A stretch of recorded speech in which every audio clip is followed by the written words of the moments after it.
The market took a dump. Does anyone even remember what a down day looks like? I didn't realize the color red could even show up on the screen. Well, I guess the old buy the dip strategy is on the table again. Buy everything, as long as it's tech, because apparently tech can't lose, ever. Well, at least that's what I tell myself. You came here for the truth, so let me unveil that for you. Today we're going to talk about what happened in the market. Everybody knows by this point, it clearly went down. I'll show you the details of that. I want to talk about what's going on with the payroll as well, because you're going to see some statistics that make it look fantastic by the time this video comes out. The numbers may have arrived and you are going to say, wow, things are looking pretty good. Things are here to recover and go up and up on this V-shaped recovery. But if you look into it, two specific things I want to mention that will show you why that is not the case. Let's go.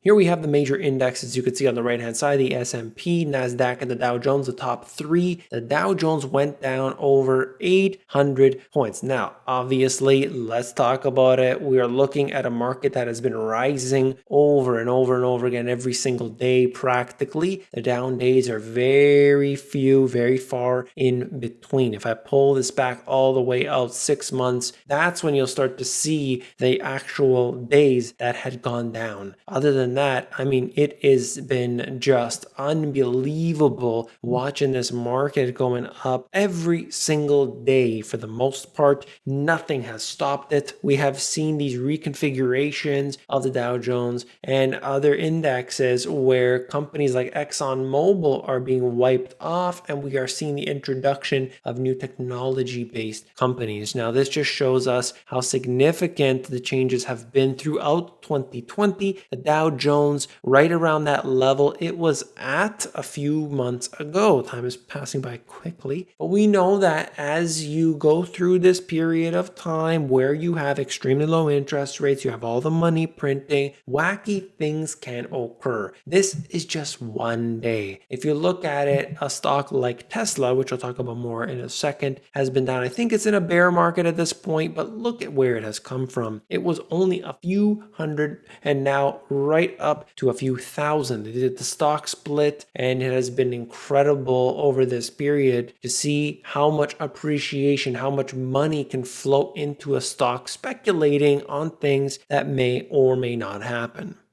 Someone hit the sell tech buy direct button, and this is creating a bid beneath the beleaguered groups while tech gets pummeled. For tech specifically, the stocks are seeing a large percentage decline, but this comes after a massive recent rally. Tech has been untethered from fundamentals for a while, and momentum can work in both directions. Absolutely. When you see they rise so fast, they come down fast as well. I want to note the fact you looked at a stock going down by 8%. In the case of Apple here, that's a big drop.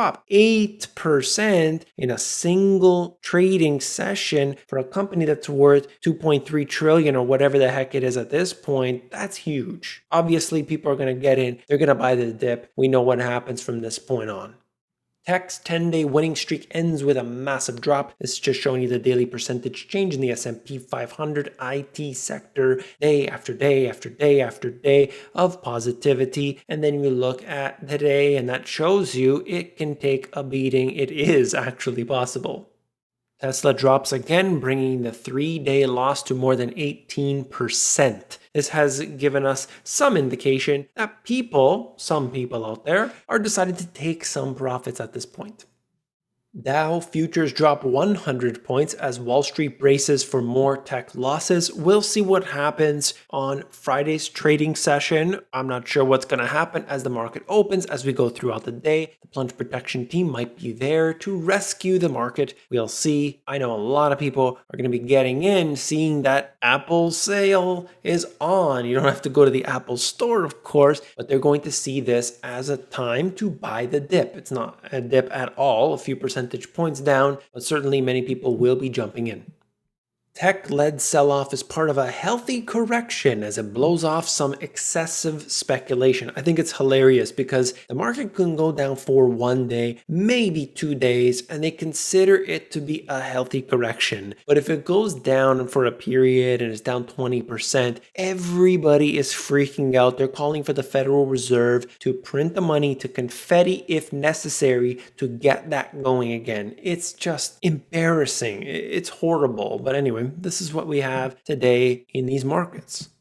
There are a few things in this article that I wanted to touch on really quickly. This is the ongoing story of Tech Street, Wall Street, Main Street, all diverging. If we look at the equal weighted index of the S&P 500, something I showed you not that long ago, it has barely broken above its June peak and has actually been flatlining ever since. So we can see there the fantastic divergence, as I call it. We have a very small group of stocks that have basically gone up in a straight line. While the market may have recovered in many cases, you're looking at it basically trading within this range. It's very hard to tell, but when you look at it all together, sure, the NASDAQ looks fine, the S&P looks fine, but you got to zoom in and you start to exclude those tech stocks from the equation, and things look a lot different. Particularly if we look outside of the US and the rest of the world, the UK here in this home base is actually quite negative, and we've had a new range breakout to the downside. Britain's FTSE index is still down more than 20% for the year, in stark contrast to US markets surpassing their pre-crisis peaks. The S&P 500, for example, is up 10.8% year to date. ETFs are seeing flows on the S&P 500 at new record lows, and if we take a look at the VIX, that has also been an interesting atypical spike up as the markets go up that suggests potential hedging for downside risk. And may I mention, as I always do, the Federal Reserve has confirmed, admitted that they're shorting volatility. So it is being suppressed, and yet still at this time, we are seeing it at being relatively high. You know what else is high? This right here, the Buffett indicator, US market cap being the Wilshire 5000 over the US GDP in percent at 183 right now. That has gone far beyond what we saw during the financial crisis and of course beyond the tech boom and bust. PE ratios have gone off the charts. There is no other way to look at that, but it's right here. Most investors don't really care, but here it is.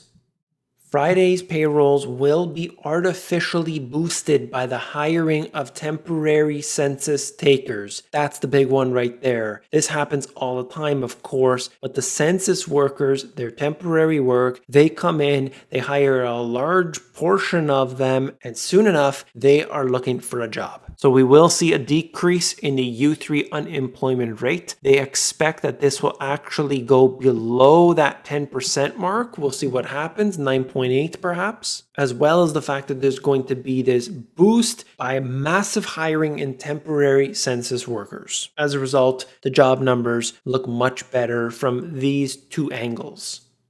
Job market seen somewhat weaker in August as rehiring slowed and layoffs continued. There's more information in this article if you want to check it out. But essentially what we're talking about here is the money stopped flowing from the government. That was helping out big time. So while there were certain indicators that were starting to come up, they kind of flatlined at this point and have gone sideways. They need to not only go back to where they were, they're missing all of those gains over time.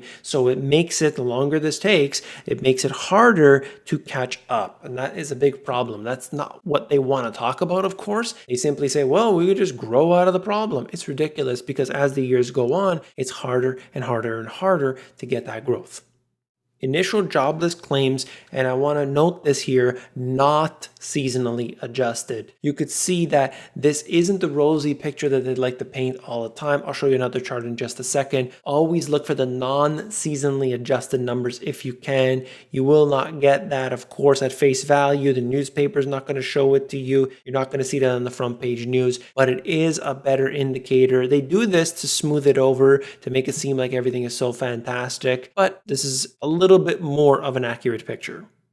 This is a breakdown giving you the regular state claims. You're looking at unemployment insurance, emergency claims, extended benefits, and so on. You can go through all of this to see it for yourself, but it is significant. We are looking at a huge percentage of the population, 30 million people, that do not have a job. They need to be working, and what do? They just hire temporary workers. That's always going to be the solution for them. Doesn't matter where, but just get people working. And I get it, it's better than nothing, but in a month from now, same story over and over again. That needs to be resolved, and it's not going to be resolved, as I say all the time, by printing money.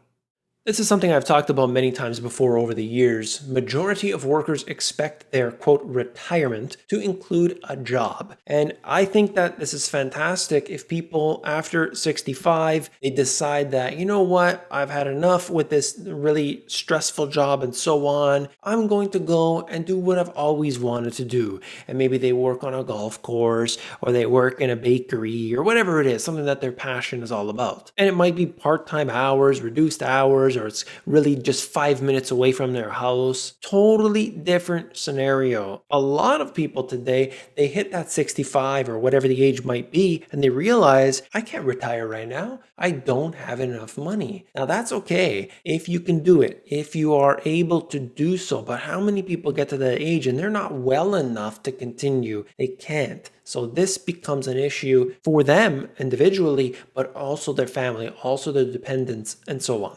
There is no amount of money that can be given to support all these people, particularly as these baby boomers are retiring. Huge group of people. There is no safety net underneath them all. And they really haven't realized that yet, especially as we see the pensions start to get slashed. Hilton Hotel in Times Square is set to close. Property will lay off 200 workers. This is a big issue right now, not just for Hilton, not just for those that work here, not just for those in the hospitality industry. It goes much, much further. Check this out.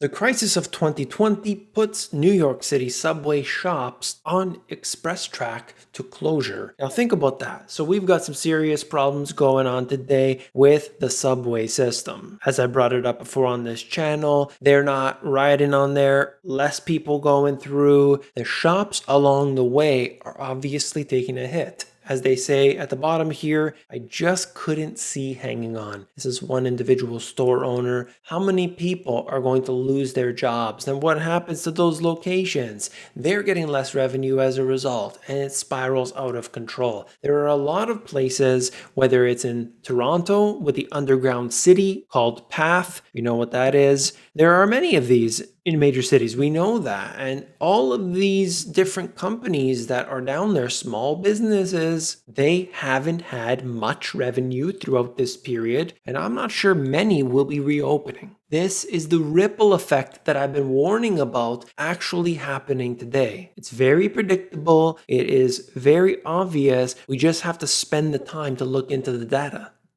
And in some news that nobody cares about, U.S. trade deficit surges in July to the highest in 12 years. It's fantastic to see how high this deficit can go.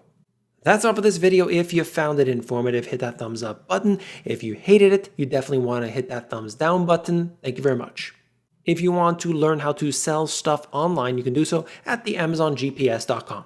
If you want to know about the financial system from top to bottom, A to Z, I'm talking about everything, you can do so by reading these two books. Check them out at the link in the description. If you want the audiobook instead, you can get that at themoneygps.com. Wait a second, don't go anywhere. Have you seen this video? It was me on camera. Can you believe it? Check it out. I'll see you there.